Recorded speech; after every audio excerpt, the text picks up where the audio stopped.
Realiti anak muda zaman ni kita tengok banyak yang tidak menjaga mata daripada melihat yang haram. Sedangkan melihat yang haram itu banyak akibat yang sangat buruk yang akan menyebab penyesalan dunia dan akhirat.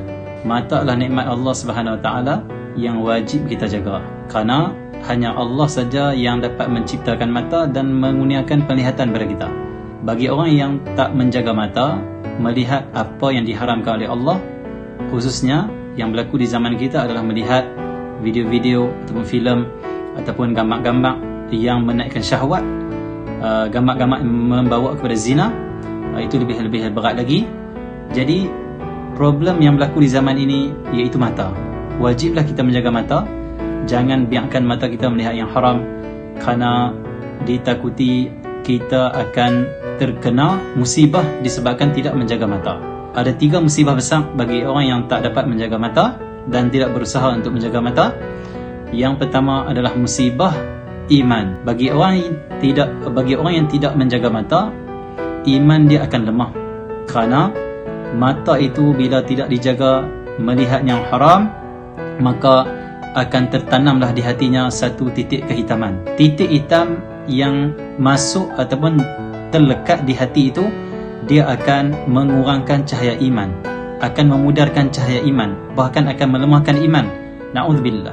Sebab itulah bagi orang yang tidak menjaga mata, imannya akan lemah, kerana setiap pandangan yang haram itu akan menyebabkan hati menjadi hitam. Apabila hati menjadi hitam dan lemah iman, akan datanglah problem-problem buruknya akhlak, problem moral, problem pecah amanah, problem suka mencaci maki, problem menderhaka ibu bapa. Semuanya datang daripada punca tidak menjaga mata, dan tidak menjaga mata adalah punca kelemahan iman. Yang kedua, bagi orang yang tidak menjaga mata melihat yang Allah haramkan, bahayanya apa? Bahayanya ditakuti ketika mana nanti mati Allah haramkan, Allah halang mata yang melihat yang Allah larang ini, yang Allah haramkan ini, ditakuti Allah melarang kita pula untuk melihat nikmat syurga.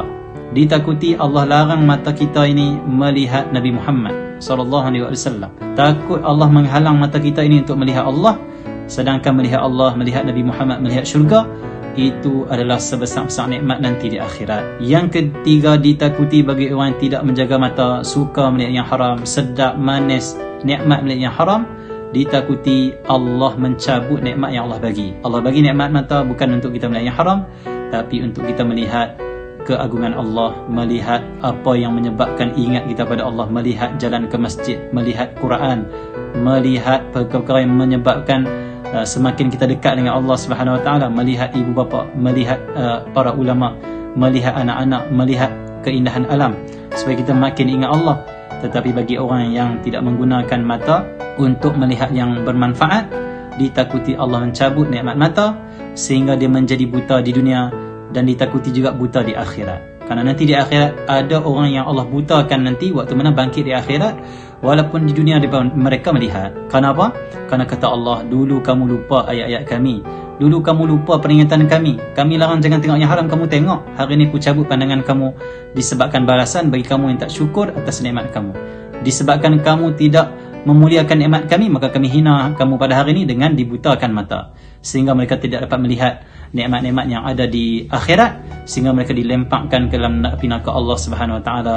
Bagi anak muda di zaman ini, setiap kali kita terlihat yang haram, cepat-cepatlah mohon ampun pada Allah Subhanahu Wa Taala. Allah Maha Pengampun, dan berazamlah kita untuk tidak melihat yang haram, khususnya apa yang ada di dalam handphone ataupun dalam media.